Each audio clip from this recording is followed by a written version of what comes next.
There we go. All right, everybody.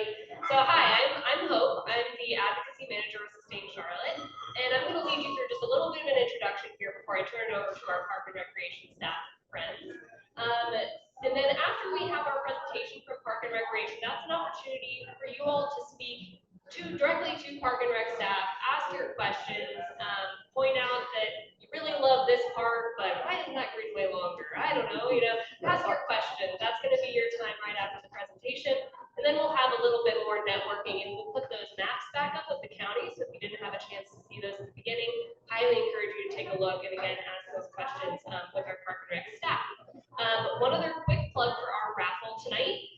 You can buy tickets over there, and we're going to be raffling off 2 Carolina Raptor Center tickets, as well as, I believe, something from Highwire. I don't know what, but it's going to be good. So, all right, let's get started. Just really quickly want to tell you about our staff. Several of us are here tonight. You've already met Shannon, our executive director in the back there, and then Allison, who is just speaking to you about the awards. Myself, our advocacy manager. We have Chrissia, our donor specialist over selling raffle tickets. Sophia, our marketing communications manager. Sophia, yeah. All that social media you see, that's coming from that wonderful lady right there. And then right here we have Eric Severl, our urban design specialist. If you have questions about how our city is built, please do not ask me, please ask Eric. All right. And all the technology. Yes, he's our AV person as well. He's extremely talented. Many of you may have seen this. If you haven't, you're probably looking at it right now, both here and on your table. We have a petition going right now to help fund Park and Recreation. So Park and Recreation every year has to ask for a certain amount of budget, right? And we are fully supportive of what they are asking for this year. And they're both their CIP, which is a 5-year budget, and then their operational budget, which is annual. You can find more information by scanning this QR code. Again, it's on your table. You can also find it on our website. But please, if you have not signed it yet, take a look and please do sign. Thank you. This also helps me. This is my baby. Appreciate it. All right. So just a quick little primer on what's happened here in Charlotte, right, over the past, let's say, 50 years. We've grown a lot. Who has seen cranes all over the city? Yeah. Exactly. We are constantly building out, but we also have been building out around the car, which means that we've been building with these really long neighborhoods with a lot of single-family housing. So we end up with a lot of roads, right? But that also leads us to a loss of trees, to polluted creeks, increased air pollution, and many other environmental factors. But since we are at a brewery, and I think we had fun last time, got a raffle or a trivia question for you all. What % of greenhouse gas emissions in Charlotte do you think come from the road transportation sector? Throw out some ideas. 70%. 70%, 80%, 10%. All right, I like the balance. 25. 25, 48. We're getting closer. We're narrowing in on it. It is 40%. And I have seen recently that it's actually probably higher than that. It's probably more like 44%. And that's the largest emitting sector for our entire region. It's coming from cars and trucks. So how does that impact us when we have a bunch of roads and we have a lot of cars on those roads? They can't be safe all the time, right? A lot of people have experienced crashes or know someone who's experienced a crash in the area. But you'll also notice, you see it down the bottom there, it says people walking and bicycling are involved in less than 3% of all crashes. Good, but account for nearly 1/3 of all traffic deaths. That is not great, right? That's terrible, actually. If you're a pedestrian or if you're trying to ride your bike, you are a lot more likely, you're a lot more in danger of being hurt. And that's just deaths. That's not even looking at people who are just injured.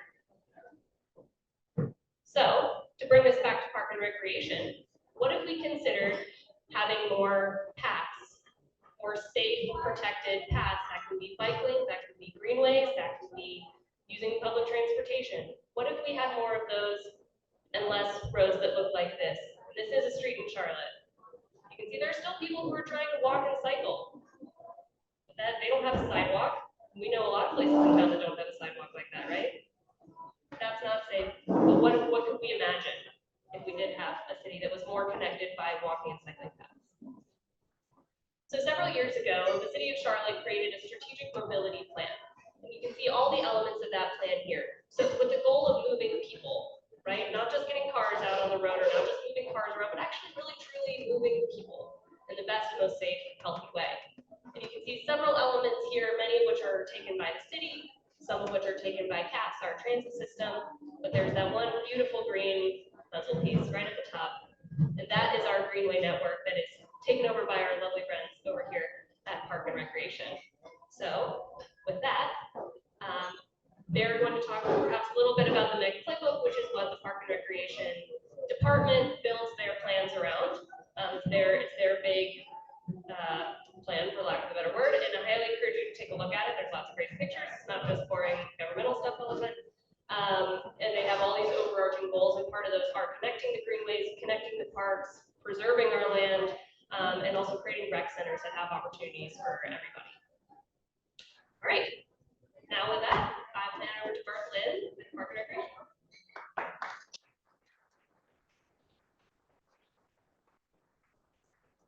Everybody, can you guys hear me pretty good for that? Okay, fantastic, thank you. So my name is Bert Lynn. I'm the Capital Planning Division Director for Park and Recreation. I'm joined tonight by Katie Lloyd, Senior Planner, along with Capital Planning as well. We're two of a team of 8 that do kind of the long-range planning for what we do for all of our parks facilities, our parks, our greenways, nature reserves, recreation centers, and special use facilities. And we work with our counterparts in the other divisions within Park and Recreation, community recreation center services, park operations, and nature reserves and natural resources to build, maintain, activate, and program all the facilities that we have kind of around the county. MEC playbook, we've got a copy of the master plan in case you want to come through it. It's 210 or so pages or so. It is, the long word is Comprehensive Park and Recreation Master Plan. Well, we're not going to talk too much about that. What we wanted to do tonight is talk a little bit about some different project types that we've recently completed, that we're working on right now, and then that are going to be starting either design or construction very, very soon. So we wanted to go through and talk about some park and nature preserve projects, facilities projects, which include recreation centers and nature centers, or greenway projects. Some of the work that we've been doing from a land acquisition standpoint over the last 3 to 4 years, and then what's coming up in terms of funding for capital projects over the next 4 years and beyond.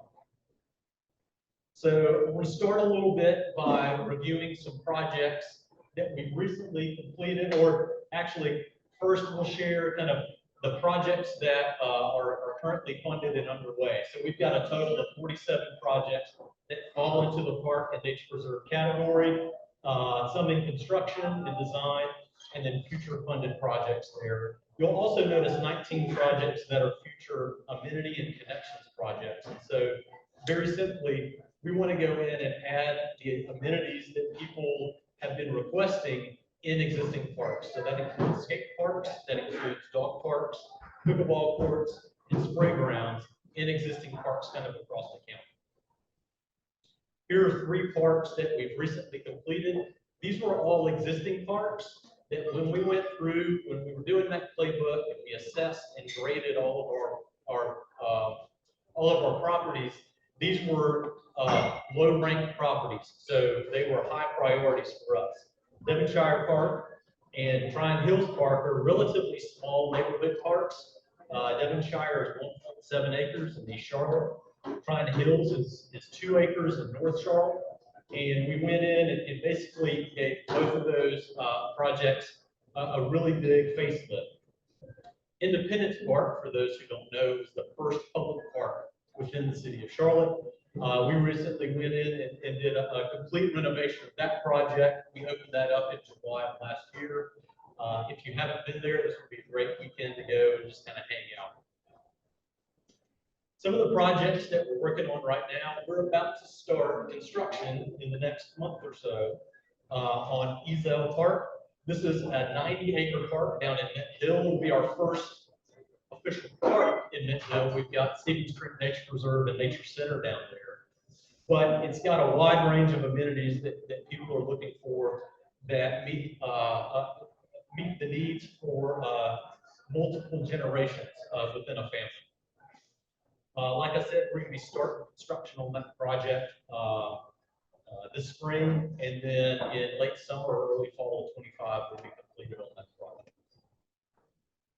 Eastland Park is what we're considering an urban park. 4 acres on the Eastland Yard site, so where the Eastland Mall used to stand, right off of Central Boulevard. So this in size is really similar to Romeo Beard Park and First Ward Park in Uptown, and we think it has the potential to be programmed very much like those parks. So we're approaching this from an urban park standpoint. We're going to have 2 event lawns within the park, a very large play area that kind of works with the topography that we have on the site, a spray ground, kind of identifying fountain within the center of the park, multi-sport courts that will work for basketball, futsal, for what else? White polo, street hockey as well, yeah. And then restrooms and shade structures. So we're in design right now. We're going to start construction in early 25 and then complete the summer of 26, around the same time that phase 1 of Eastland Yards is complete.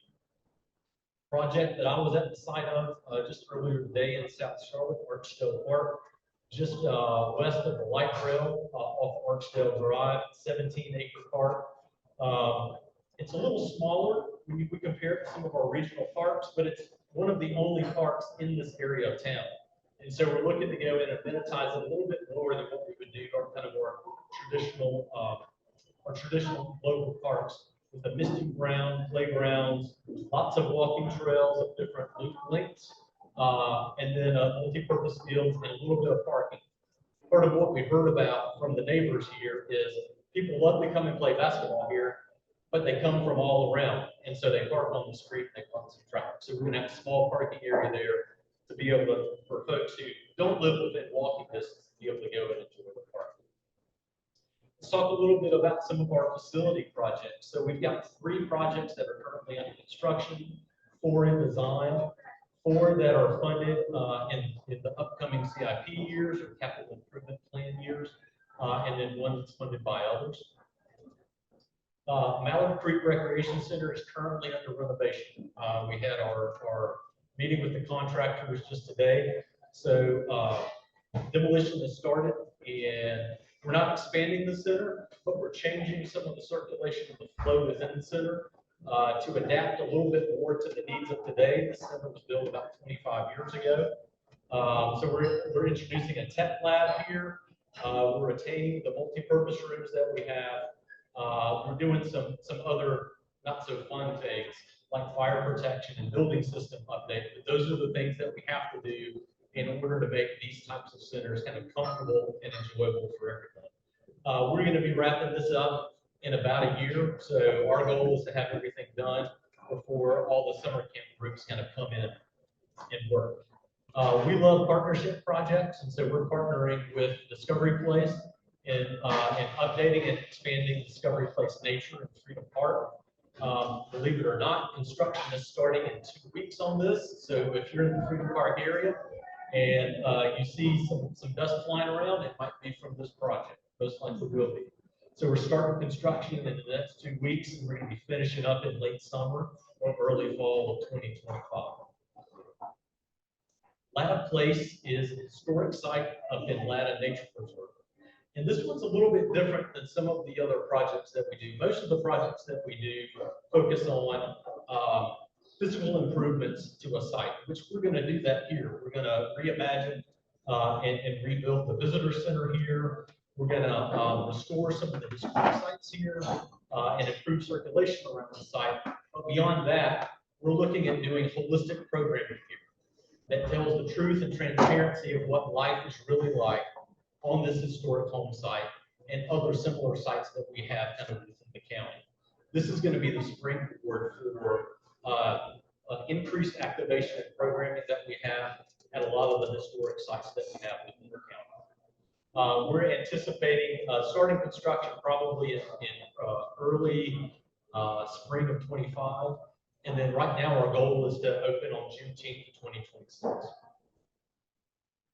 And we've got a new nature center that's funded that we're going to start design on this summer or fall. Raise your hand if you've been to Ribbon Nature Preserve. So if you haven't been to Ribbon Nature Preserve, I would suggest that you do that. It's going to be a beautiful weekend. Off of Devon Road, we've got a small parking area right there. So this is going to be a brand new nature center. It'll be our 5th nature center, really close to uptown. And I think the focus here is going to be on kind of our urban animals, the animals that we find kind of in and around our homes throughout Charlotte and Mecklenburg County. It's going to connect to Devon Park to the north via a section of Irwin Creek Greenway that's going to be going out to bid in a couple of months and starting construction later this spring. This one, we're just starting this this summer, so it probably won't be done until like late 27 or early 2028. But it's one of the 38 projects that we'll talk about in the next few minutes that were funded as part of the capital improvement plan that was voted on last spring. So with that, I'm going to turn things over to Katie Boyd, who's going to go through some Greenway projects. Hello, everyone. I see a lot of familiar faces from some of the previous events, so you may have heard me talk about many of these Greenway Trail projects. But to jump right in, just back in the start of fiscal year 2020, we had just 50 miles of trail on the ground. So since then, we have completed over 22 miles of trail to add to the system, with another 15 plus miles currently in construction. I think when we gave this presentation last time, it was 16 or 17 because we finished them and started some. But generally speaking, this year is one of the biggest years of Greenway construction we have ever had in terms of quantity of projects and of mileage. That 15 miles accounts for 12 projects all across the county to add to existing systems like McDowell, Little Sugar Creek, but also to build new systems like Long Creek that recently opened, and some others. Of that 15 miles currently on the ground in construction, we do have a couple that will probably open up pretty soon. McIntyre Creek Greenway, which is in the backside of Hornets Nest Park on Beatty's Ford Road, should open in the next couple of months, as well as Torrance Tributary Greenway, which is up in Huntersville, which will connect the Torrance Creek system near Rosewood Meadow Drive over to the Caps Park and Ride. So we expect that will be a really great transportation connection as well as a recreation one. With everything we're working on and with some of our partners in the city and the towns, we have hopefully a total system of about 117 miles once we complete everything that is currently funded. Okay, so some recently completed Greenway projects that I want to highlight that, again, Bert mentioned a couple times, it's going to be a beautiful weekend. You want to check out Stewart Tributary 2 Greenway. This is from Lakewood Drive over to Yellowstone Avenue in West Charlotte. This is a really cool mural by an artist named Abel Jackson, who completed it as part of the project underneath Parkway Avenue. Urban's Creek Greenway, taking you far east to the town of Matthews, connects Idlewild Road Park to Samuel Road in Lakeview Circle. And so that is at Crown Point Elementary School. So you can check out the park, which has some very beautiful tree canopy. Mosey on down. I think there's some of the designers in the room of this project as well. I mentioned Long Creek a second ago. We just on Friday took down the barriers for Long Creek Phase 2. Has anyone gone out there yet? Because I got a lot of emails asking me when those fences were going to go down. And so the Phase 1 opened last summer, and that was about 1.5 miles near the North Lake area, the Target up at W.T. Harris. And we just opened another 2 miles south that gets you down south of Beatty's Ford Road. On this one, we have another 2 miles in construction that will get you to Oak Hills Park and Oakdale Road. To highlight a couple of projects we have in active construction or in development, this is McAlpine Creek Greenway. So currently, I think I've talked to people that use this greenway pretty regularly. This is Lower McAlpine, McMullen, and 4 Mile. We're adding a 1 mile extension to that, starting at the Johnston Road parking lot, going north to Highway 51. We'll also be adding a new parking lot at Highway 51 because we know that we see a lot of demand for parking in this area on this trail. we hope to finish that in the summer of 2025. And this project is actually also partially funded by the state, by NCDOT through a grant funding. Concrete Greenway is just in West Charlotte. This is through Robert L. Smith Park, which is off Little Rock Road. This will be the first section of Concrete Greenway that we bring online, and it should hopefully open up this fall.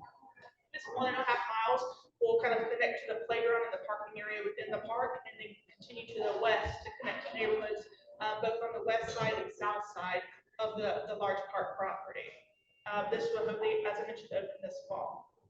And then this is a project that's about to go out to bid with Irwin Creek, as Bert mentioned earlier. This is about 2.5 miles of greenway trail and on-street connectors. In the McDowell system, we currently have over 6 miles of trail in some phase of development, design, or construction, which will add the entire McDowell and Torrance Creek systems up to about 11 miles of interconnected trail when all of these projects are complete, which we're pretty excited about. We've had a lot of little sections of McDowell and Torrance, but they weren't all connected before. So this will be a great addition to continue north up to Sanford Road. And to talk a little bit about some of our successes with land acquisition. As Hope mentioned, Met Playbook. Met Playbook is our comprehensive master plan, and it guides many of the decisions we make as planners in terms of how we prioritize investments or reinvestments, but also in how we think about the implementation and the programming of projects. So for land acquisition, if you want to thumb through Met Playbook, Bert mentioned the long version. We also have the executive summary if you want to look through that. Some of our priorities for land acquisition are filling gaps. We know we have areas of the county that are not currently served by parks, greenways, or other types of recreation. So we want to look at acquiring land in those areas. We also want to account for growth. I think anyone that works with St. Charlotte hears quite a lot how fast we're growing and the types of development that we're seeing. So we want to be buying land in those areas now before they are developed, and also to meet the needs of the new residents of the county. And then we also always want to be restoring and protecting ecology. As we're buying land, we're not just thinking about parks and greenways, we're also thinking about our nature preserves and our natural ecosystems and how we can preserve that land, not only for people, but also for habitat. When we're prioritizing these, if you do read through Met Playbook or heard me talk before, you know that we prioritize things based on these 2 equity metrics. This is part of our goal of committing to equity and how we make decisions at Park and Recreation. And that is the physical gap areas of the county that don't currently have access to Park and Recreation, but also the communities that are most underserved. So we use partially a spatial geographic data set, which is kind of the black dashed lines over here, but also a demographic overlay of the county to help prioritize our projects. And that is the orange shade in the middle. So when we're thinking about land acquisition, we're looking at properties in both of these areas, and where the 2 overlap is some of our highest priority targets. So to talk about some of our successes, as many of you know, we've had a really great few years of funding for land acquisition. This fiscal year, we had $50 million to spend, as we did last fiscal year, and $20 million before that. So we've had a lot of investment. Prior to that, we had about $6.6 million per year. So a really big increased investment has allowed us to acquire over 850 acres of land between fiscal years 2021 and 2023. That's a huge amount of land in our system. That gets us from about 21,000 acres up to 22,000 acres of land. And then just this fiscal year, since July 1, we've already acquired 451 additional acres of land. And we have over 140 acres under contract. So depending on when and how we close the current transactions we're working on, we hope to surpass our numbers even from fiscal year 2023. So I'll turn it back over to Bert to talk about some of our upcoming CIP projects and then what we'll be looking to prioritize in the future.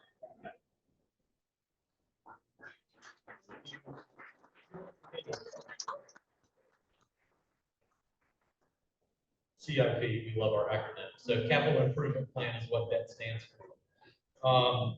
In past years, our projects were funded in 5-year increments. And so about a year and a half ago, we were working on what we call our projects from fiscal years 2024 to 2028. So when we started going in and studying the projects that we wanted to recommend for funding, we looked at a total of 85 projects that we were looking to do. And that goes through 4 different project types: parks and nature preserves, greenway trails, facilities, and then other projects, which are those amenities and connections I talked about a few minutes ago. And then we further break that down into reinvestment and investment. So reinvestment into existing facilities, investment in new or expanded facilities. And so from those 85, 38 of those projects were funded.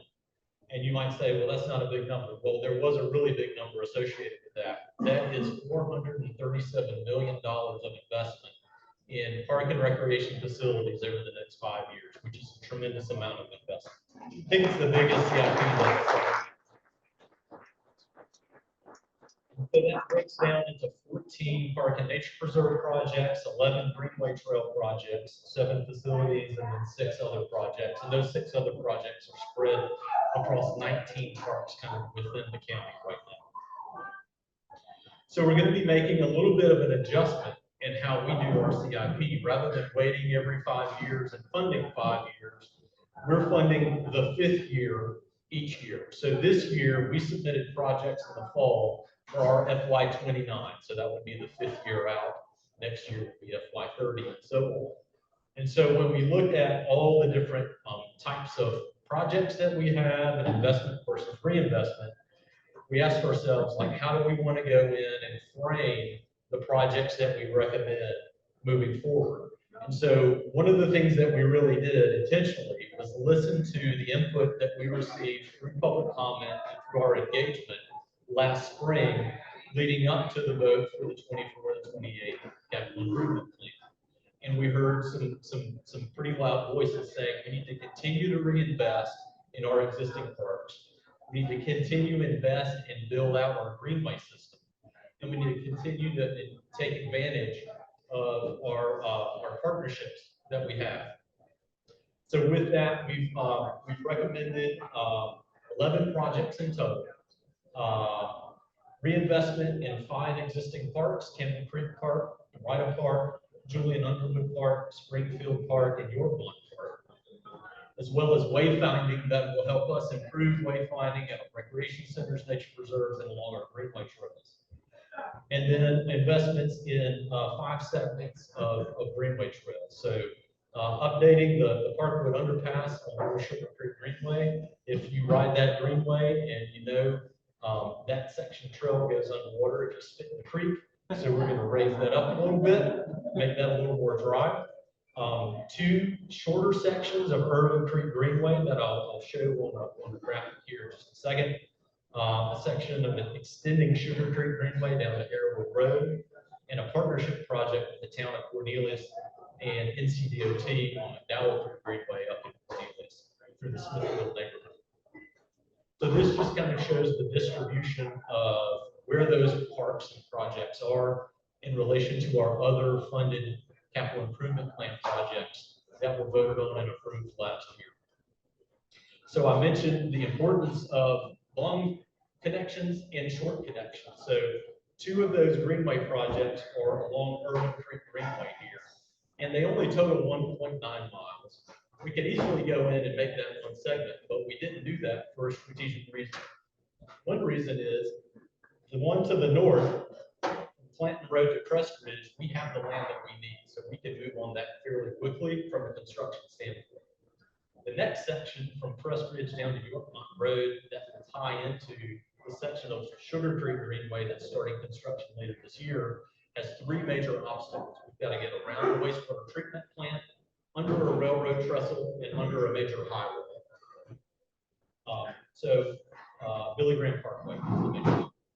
So we didn't want all of the coordination associated with that project to hold up the other project, because the other project will connect Clanton Road Park over to Amy James Park and Recreation Center. So those are some of the ways that we think from a strategic standpoint about the types of projects that we want to kind of recommend and move forward with money. So Over the next several months, these projects will be shared with and discussed. We will have lots of questions to answer, I'm sure, on those FY29 projects, as well as the operating budget moving forward. Looking into future capital improvement plan years, FY30 and beyond, we'll continue to kind of go in and pull from those 85 projects that still aren't funded from a priority standpoint. We'll continue to listen to what we hear back from the public. We'll start to feed in some of those new land acquisitions that Katie mentioned earlier and how we go in and develop and activate those sites. And then adjust projects as needed. If we have a greenway project that's lagging a little bit because we're trying to acquire land or easements, then maybe there's a project from the following year that we can move up and start a little bit sooner. And then beyond that, the playbook was approved 4 years ago, almost 5 years ago. Traditionally, every 5 years, we'll do an update and a refresh. So over the next couple of years, we'll be looking to go in and update and refresh that playbook, and then continue to do feasibility studies on a lot of those properties that we go in and acquire. That feasibility study kind of gives us an idea of the types of program and the type of budget that we need to ask for future capital funding. So here is my contact information, Katie's contact information, and we included Gwen Cook's contact information. If you've been around greenways anytime over the last 20 years or so, you probably know Gwen very well. So with that, I think there's a couple of microphones that we have to kind of pass around. But I think we wanted to do a little bit of Q&A. Also, if you don't feel comfortable asking a question in front of everybody here, we'll be around here for another hour or so. So feel free to come up and talk to us.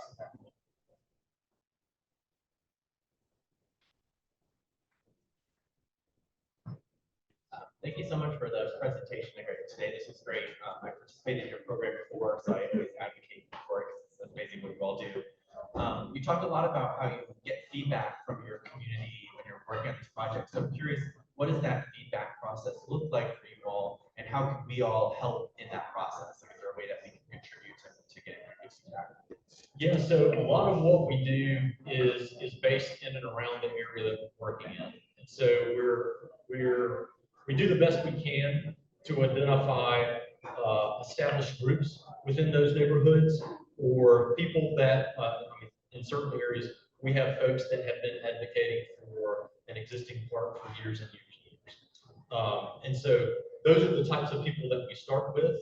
Many times we'll have a small stakeholder group that we work with and kind of bring in, get feedback from initially before we go out kind of to the broader public. So I would say, if you're in an area, just be aware of some of these projects that we've got funded coming up. We've got a public input site that we have an active kind of ongoing website for every active project that we have. So it's publicinput.com/metparkrec. And you can go on there and look at all the active projects and things that we have. Do you think of anything else? Yes, the only thing I'll add is that when we do our comprehensive plan and plan update, we are also doing statistically valid surveys where we go out and we get statistically valid sampling of the county based on the demographics of the county at the time. And so that's a bit more targeted and widespread, but otherwise we are using our staff and our consultants on online engagement, in-person engagement, and oftentimes phone calls and texts.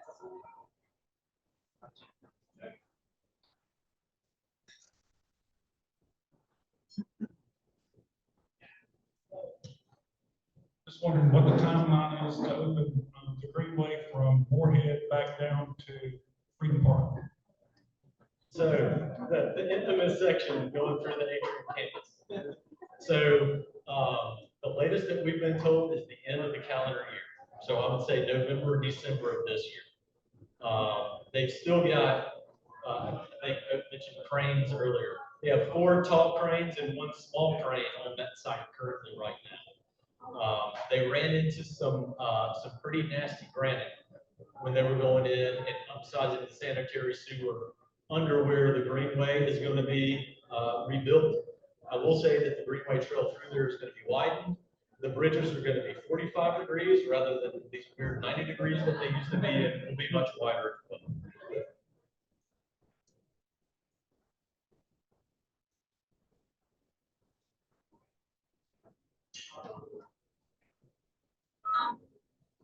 Just curious, I know years ago, there was some kind of ranking where Charlotte was very low compared to other cities and green spaces.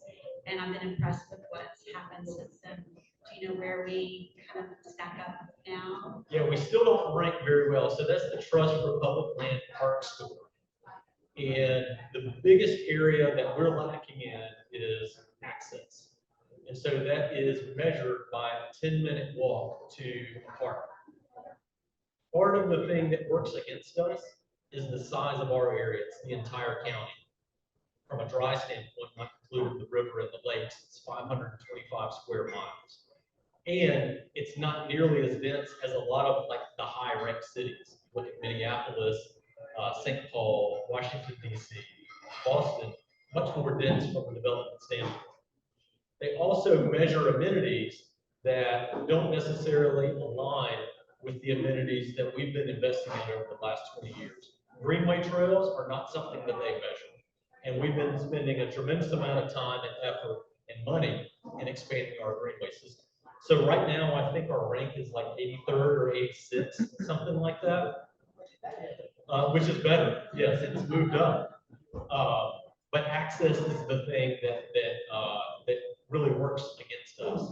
Again, that's where the importance of the funding that we've gotten over the last 3 years from a land acquisition standpoint help, because we're focusing in on the areas of the county that don't currently have a 10-minute walk or a half-mile access to public green space.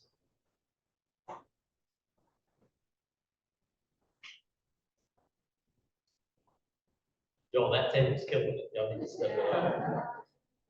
Thank you for speaking today. So I had a question about the greenway that we're closest to right now, the Irwin and Stewart Creek, where there's a pretty big gap just past where we are right now. I know there's a highway in the way, but what are the biggest obstacles and how can we get that section built?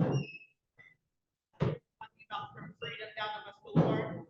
No, the part from right here that connects over to like Revolution Park Drive. Gotcha.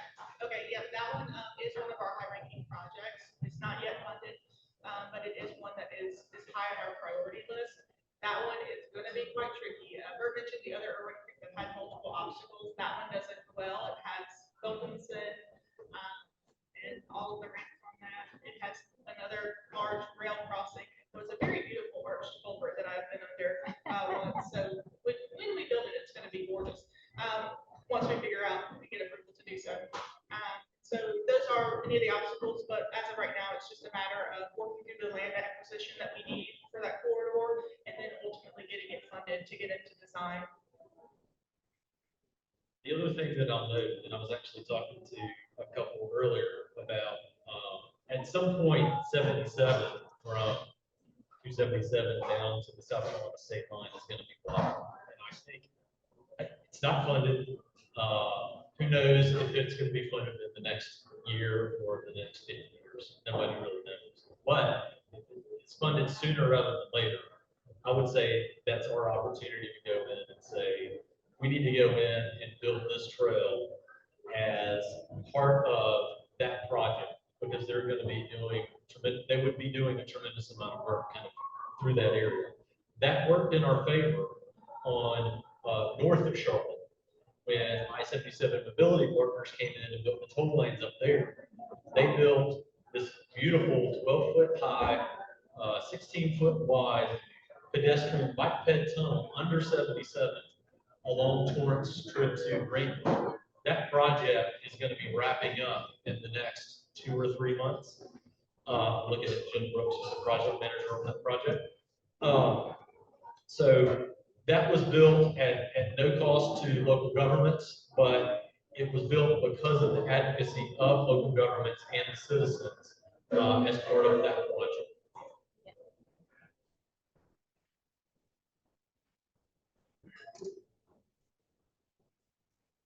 Any last Questions, folks? Well, we got them? Oh, yes, over here. You may have already answered this question, but I'm a cyclist and I love riding on the Greenway, the Sugar Creek Greenway. But then if I'm going towards South Carolina, I can cut through the Costco and get on 4 Mile Creek. And those wood planks are so unsafe when they're wet. Yep. You going all the way to Ray Road from 51. Is there any plan to replace those? Yes. This is where you clap. Okay. So, 4 of the projects that were funded last year in the CIP are reinvestments in existing greenways. 3 of those greenways are McMullen, McAlpine, and 4 Mile in that area. Those are some of our original greenways, some of our earlier greenways. And we know that we have slip issues on some of those. They're starting to reach the end of their life because it's wood on wood in a floodplain. It's relatively low. And so we're going to be going back and rebuilding those boardwalks similar to our newer boardwalks. So if you've been on some of the newer greenways, you see that it's still kind of a wood structure, but it's a concrete top. And so those are going to be rebuilt with the concrete top and in some cases raised to make it easier for our maintenance staff and park operations to be able to go and clean those off after a flood.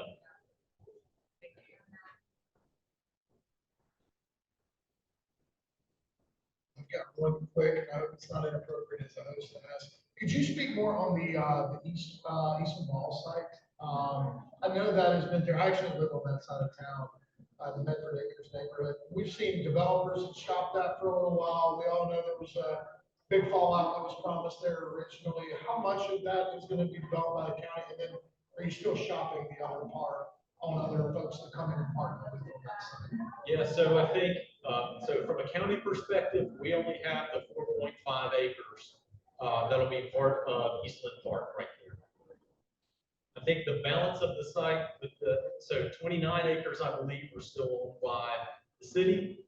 And they're working with developers to do some, I think, outdoor soccer fields and an indoor recreation complex that's kind of focused on events and things.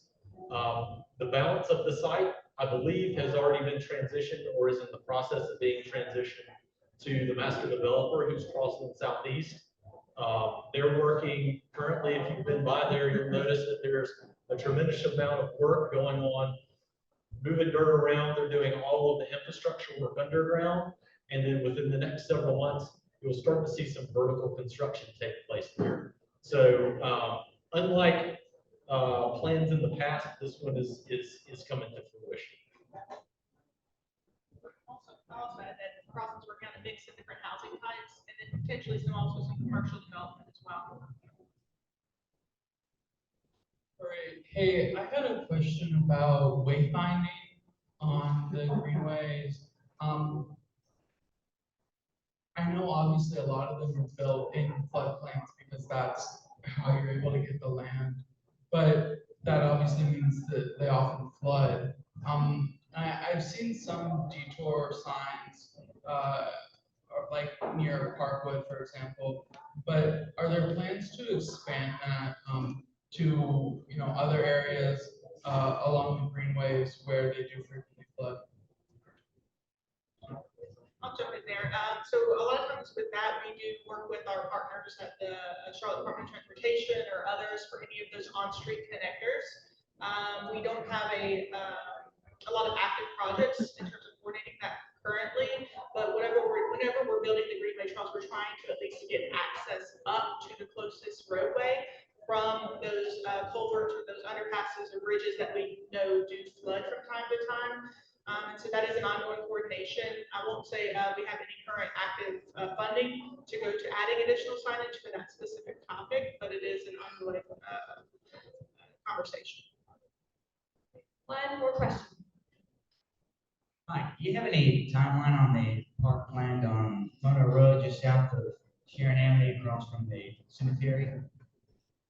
Yes. Okay. So we're actually going through permitting on that part right now. It's gonna go out to bid in the next 2 months and should be complete by the summer of 2025.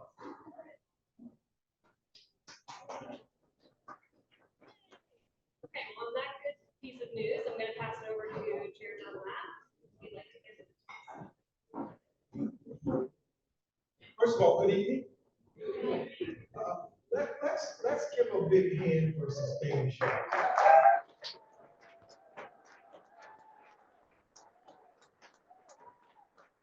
Also to Mecklenburg County Park and Recreation staff.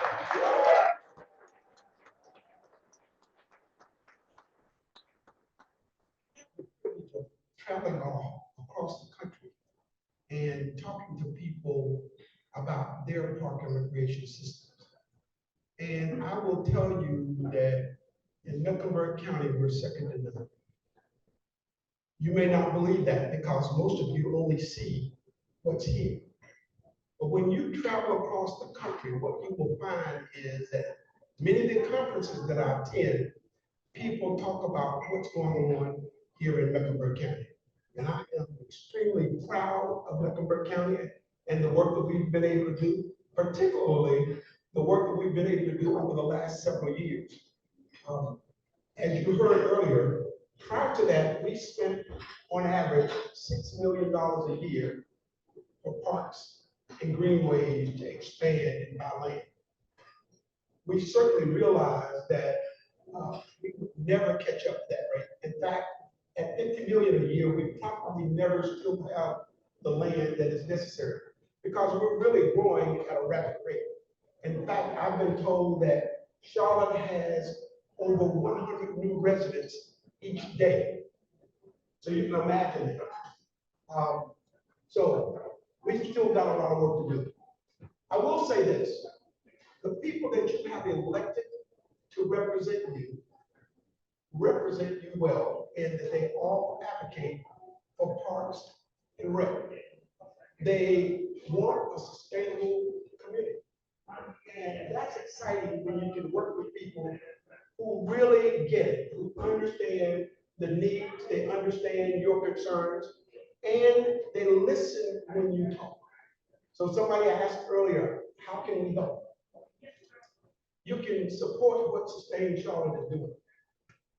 They're some of the biggest advocates for sustainability in Mecklenburg County. You can support what Park and Recreation is doing. I've even had the opportunity myself to go in and sit and listen to some of the presentations and add my 2 cents to what I thought should happen at a park or greenway that's going to be built in my community. That helps.